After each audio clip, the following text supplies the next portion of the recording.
1 தீமோத்தேயு 3:16 தேவன் மாம்சத்தில் வெளிப்பட்டார். மாம்சத்தில் வெளிப்பட காரணம் என்ன? மாம்சமான நமக்கு, மாம்ச தேகமுள்ள நமக்கு, மாம்ச சரீரத்தில் இருக்க நமக்கு, நம்முடைய பாடுகளில் பங்காளியாக இருந்து நமக்கு உதவி செய்யவும், நம்முடைய பலவீனங்களிலே அவர் கூட இருந்து நம்மை தாங்கி நடத்தவும், நம்முடைய ஒவ்வொரு காரியங்களிலும் அவர் கூட இருந்து நம்மை தூக்கி சுமக்கவும் மாம்சத்தில் வெளிப்பட்டார். அதுதாங்க அந்த அன்பு. யாருமே அப்படி வெளிப்படலை. எனக்காக ஒரு தகப்பன் ஒரு சில அன்பை காண்பிக்க முடியும். கன்னியாகுமரியில் கடல், அந்த முட்டத்தில் கடல் அப்படி பயங்கரமான ஒரு அலைகள் சீறி பாய்கிற இடத்துல நின்று அப்படி பார்த்து கொண்டே இருந்தேன். ஒரு நாள் என் மனசில் பல விதமான காரியங்கள். போன மீட்டிங் அங்கே போடும்போது ஸ்ட்ரிக்டாக சொன்னேன், யாரும் போய் தண்ணியில் காலை வைக்காதீங்க, தயவுசெய்து கணுக்கால் அளவு தண்ணி தான் வரும், இழுத்துட்டு போயிடும். அப்படி நிறைய பேர் போயிருக்காங்கன்னு. நிறைய பேர் கீழ்ப்படியாமல் போய் காலை வச்சாங்க. எனது ஆண்டோடைய கிருபை, ரொம்ப ஜெபம் பண்ண எதுவும் நடந்துடக்கூடாது சாமின்னு காலை வச்சவங்க இங்கே நிறைய பேர் இருக்காங்க. ஆனால் கர்த்தருடைய கிருபை தாங்கிட்டு அந்த கடலில் அந்த மேலேருந்து நான் பார்த்து கொண்டு இருக்கும்போது யோசித்து பார்த்தேன் ஒரு நாள், என் அன்பு என்ன அன்பு, சும்மா மாயமான அன்பு தான். அப்படி யோசிச்சுட்டு இருக்கும்போதே என் பையன் இப்போ தண்ணி இழுத்துருச்சுன்னா நான் உள்ளே போவேன்னு நினைக்கிங்களா? போகவே மாட்டேன். அவனோடு போகட்டும், நான் உயிரோடு இருந்தால் போதும். இதுதான் என்னுடைய அன்பு. ஆனால் கிறிஸ்துவனோட அன்பை பாருங்க, நமக்காக ஜீவனை கொடுத்தார். ஜீவனை கொடுத்தார். அந்த அன்பு என்கிட்ட இல்லை. நல்லா பல காரியங்களை நீங்கள் செக் பண்ணீங்கன்னா உங்களுடைய அன்பு ஒன்றும் இல்லைங்கிறத எல்லாத்துலேயும் நீங்கள் பார்க்க முடியும். அன்பை காட்டுவது போல மாயமான அன்பை தான் நாம் வெளிப்படுத்துவோம். ஒரு முறை ஒரு ஊழியத்தை முடிச்சுட்டு திருநெல்வேலி டிஸ்ட்ரிக்டில் ஒரு ஒத்தையடி பாதை வழியாக நானும் ஒரு தம்பியும் பைக்கில் வரோம். ஒரு பறவை நின்று கூச்சல் போட்டுச்சு. நல்ல ஒரு பெரிய பறவை, அந்த ஒத்தடி பாதை இவ்வளோ தான் பாதை, பைக்கு தான் போக முடியும். கூச்சல் போடுது. ஆனால் இப்படி கத்துது, போக மாட்டேங்குதே, ஓடாமல் இருக்குதே, பறக்காமல் நிற்கிது. ஒரு சிறகு ஒடிஞ்சிருச்சோ, கால் ஒடிஞ்சு போச்சோன்னு சொல்லிட்டு கொஞ்சம் ஸ்பீடை குறைச்சோம்.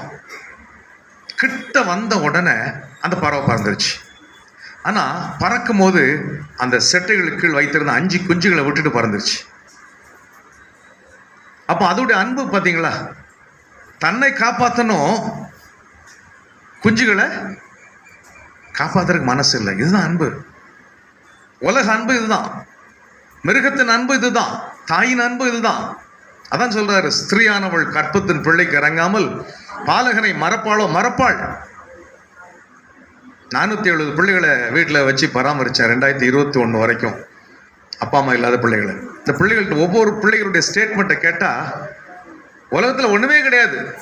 தெய்வீக அன்பை இப்போ பார்க்குறோம், தெய்வீக அன்பை பார்க்குறோம், இயேசு கிறிஸ்துவ பற்றி பிடிச்சிக்கிட்டோம் அப்படின்னாங்க. அன்பு. அந்த 5 குஞ்சில் ஒரு குஞ்சு என் வீலில் விழுந்து அடிபட்டு செத்தும் போச்சு. நிப்பாட்டி அந்த குஞ்சை எடுத்தேன். அப்போ தான் ஆவியானவர் என்ற உண்மையிலே பேசினார், அழகாக பேசினார். இதுதான் ஒரு தாயுடைய அன்பு. ஆனால் நான் இப்படி விட்டுட்டு போட மாட்டேன், உன் கூடவே நிற்பேன், உன்னை விட்டு விலகவே மாட்டேன், கைவிடவே மாட்டேன். அருமையான கர்த்தருடைய பிள்ளை, இன்னைக்கு மாம்சத்தில் வெளிப்பட்டார். எதற்காக? உங்களை என்னையும் தூக்கி சுமக்க, நம்மை வழி நடத்த. அதான் நீங்கள் யாத்திராமத்தின் புஸ்தகத்தில் வாசித்தீங்கன்னா, யாத்திராகம் 19ஆம் அதிகாரம் 4-5 வசனம் வாசித்தீங்கன்னா ரொம்ப அழகாக இருக்கும். நான் எகிப்தியனுக்கு செய்தது வேற, உங்களை கழுகுடைய செட்டைகள் மேல் வைத்து கழுகு தன் குஞ்சுகளை அசைவாட்டி சுமப்பது போல சுமந்து கொண்டு வந்து என் அண்டையிலே சேர்த்ததை நீங்கள் கண்டிருக்கிறீர்களே. அழகா சொல்றார். கழுகு கூட்டை கலைச்சாலும் குஞ்சுகளை அசைவாட்டி செட்டைகள் மேல் வைத்து சுமக்கும்.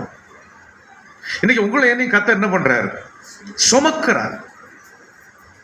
மாம்சத்தில் வெளிப்பட்ட கிறிஸ்து உங்களுக்காக எல்லாவற்றையும் செய்ய வல்லவராய் கூடவே நிற்கிறார். கைவிடப்பட்ட கிறிஸ்து, என் தேவனே ஏன் என்னை கைவிட்டீர் என்று சொல்லி அங்கலாய்த்த கிறிஸ்து கைவிடப்பட்டா இன்னைக்கு உங்களை கைவிடாதபடிக்கு கைவிடப்பட்ட கிறிஸ்து கைவிடாமல் உங்களை காப்பாற்ற உங்களோட கூட என்னோட கூட இருக்கிறார். சில காரியங்கள் கைவிடப்பட்டது போல தெரியும், அது அவருடைய திட்டம் இல்லாமல் அதுவும் நடக்காது. அவருடைய சித்தம் இல்லாமல் அதுவும் நடக்காது.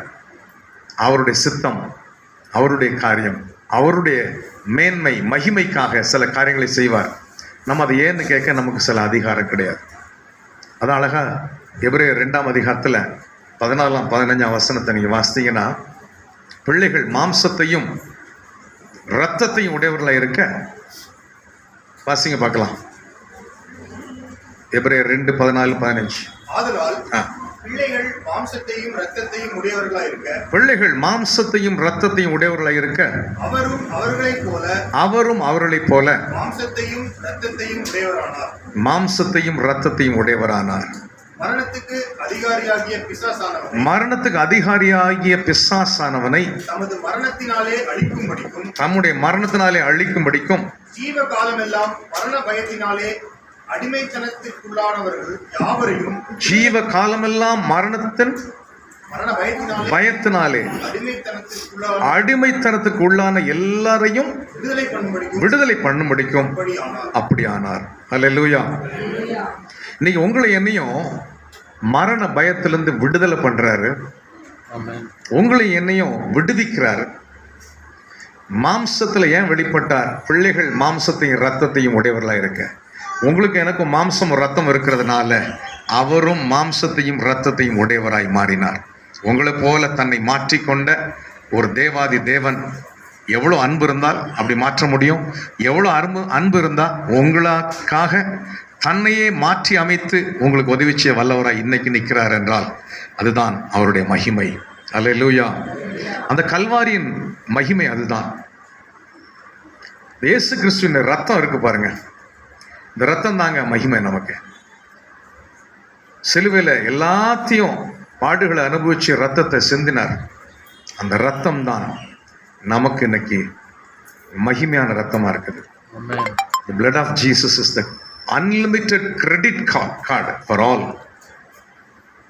அது ஒரு அன்லிமிட்டெட் கிரெடிட் கார்டு. அது இயேசுவின் ரத்தம்ங்கிறது பக்கெட்டா, என் மனைவி ஜோனும் சொல்ல, பக்கெட்டா பிளட் ஆஃப் ஜீசஸ் ஊற்றப்பட்டு கொண்டே இருக்குதும்பா. ஒரு மனுஷன்ட்ட பேசுவோம் சொன்னார், என் பாவம் டன்னா இருக்கும் இடம் போட்டான்னாரு. அதுக்கு என் மனைவி சொன்னா, பக்கெட்டா பிளட் இருக்கு, அதெல்லாம் கழுவி சுத்திகரிக்கும் தான். பார்த்து கொண்டே இருந்தேன் பல ஆண்டுகளுக்கு முன்பு. வேடிக்கையான ஒரு காரியம். இன்னைக்கு அவருடைய ரத்தம் இன்னைக்கு நமக்கு சுத்திகரிக்கிற ரத்தம், பரிசுத்தமாக்குற ரத்தம். நமக்கு அந்த ரத்தம் தெளிக்கப்பட்டா போதும். முத்திரை அதுதாங்க. அல்லேலூயா. முத்திரை அதுதான். வாசிக்கலாமா? எபிரேயர் 2ஆம் அதிகாரத்தில் கூட அழகான வசனம் இருக்கு இல்லையா? எபிரேயர் 9:14 வாசிக்க கேட்போம். எபிரேயர் 9:14. நித்திய ஆவியினாலே தம்மை தாமே பழுதற்ற பலியாக தேவனுக்கு ஒப்பு கொடுத்த கிறிஸ்துவனுடைய ரத்தம் ஜீவனுள்ள தேவனுக்கு ஊழியம் செய்வதற்கு உங்கள் மனசாட்சியை செத்த கிரியைகள் அற சுத்திகரிப்பது எவ்வளவு நிச்சயம். நித்திய ஆவியினாலே தம்மை தாமை பழுதற்ற பலியாக தேவனுக்கு ஒப்பு கொடுத்த கிறிஸ்துவனுடைய ரத்தம் சுத்தமான ரத்தம், பரிசுத்த ரத்தம், மாசற்ற ரத்தம். இந்த ரத்தம் உங்க மேல தெளிக்கப்படணும். இந்த ரத்தம் உங்களுக்குள்ளே ஓடணும். அதை நம்ம யாரும் கேட்கறது இல்லை. அதை கேட்டு பாருங்க, எல்லாமே மாறி போயிடும். 1 யோவான் 3ஆம் அதிகாரத்தில் 8, 9 வசனத்தை நீங்க வாசித்தீங்கன்னா, தேவனால் பிறந்தவன் பாவம் செய்யான், பொல்லாங்கன் அவன் என்ன பண்ண முடியாது, தொட்டான், ஏனெனில் அவன் தன்னை காக்கிறான். தேவனால் பிறக்கிற அனுபவம். இந்த பரிசுத்த ரத்தத்தில் முதலாவது நம்ம கேட்க வேண்டியது, உம்முடைய ரத்தத்தை எனக்குள்ள ஊற்றும். நான் இதை ஒரு சபையில் பேசும்போது அந்த போதகர் சொல்றார், என்ன பிரதர் புதுசாக ஒரு காரியத்தை சொல்றீங்களே, அனுபவத்தோடு சொல்றேன்னு சொல்லி ஒரு சகோதரியுடைய அனுபவத்தை சொன்னேன். ஒரு வல்லமையான ஒரு தீர்க்கதரிசி ஒரு அம்மா உண்டு, இப்போ இருக்கிறாங்க. என் மனைவியுடைய சுகவீனத்துலலாம் தினமும் எங்களுக்காக வந்து ஆஸ்பத்திரியில் வந்து போராடி ஜெபித்த ஒரு சகோதரி. அந்த ஐயா இறந்து போனாங்க, அந்த அம்மா இருக்காங்க. ஒரு நாள் அந்த அம்மா என்கிட்ட ஃபோன் பண்ணி கேட்டாங்க, பிரதர், இந்த இயேசு நாமத்தினால என்னெல்லாமோ சாதிக்கிறோம், செய்கிறோம், தீர்க்க தரிசனம் உரைக்கிறோம், எல்லாம் நடக்குது. ஆனால் அந்த பிசாசு வந்து தினம் வந்து என்கிட்ட வந்து பேசுது. இயேசு நாமத்தில் விலைக்கு போனோன்னு போயிடுது, திரும்ப வந்துடுது. ஏன் பிரதர் திரும்ப திரும்ப வருது?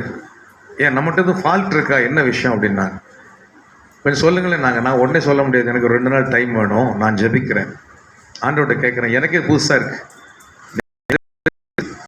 வல்லமையினால் நிரம்பி அபிஷேகத்தில் பூரணப்படுத்தப்பட்ட ஒரு தேடி பிசாசு வந்து உருவமாக நின்று பேசுதுன்னா ஏன் ஆண்டவர்கிட்ட தான் கேட்கணும் என்று நானும் ஜெபிக்க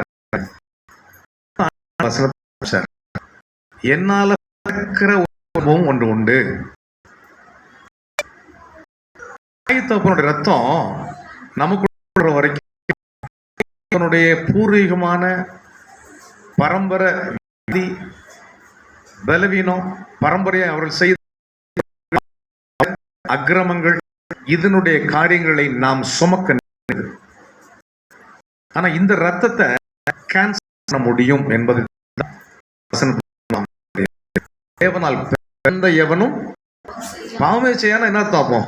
அவனுக்குள்ள என்ன இருக்கு? அவருடைய வித்து அவனுக்குள் தரித்திருக்க இருக்குது. அவருடைய பரிசுத்த நீங்க பாருங்க, அப்பா அம்மா வியாதி எனக்கு வரும் சொல்லுவாங்க.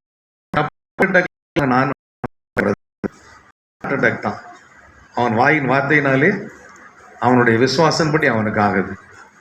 வாய் மொழிகளால் சிக்குண்டாய். நம்ம அப்படி சொல்ல வேண்டிய அவசியம் இல்லை. கர்த்தர் நமக்கு வைத்த நாட்கள், காலங்கள் கிருபையின் நாட்கள்.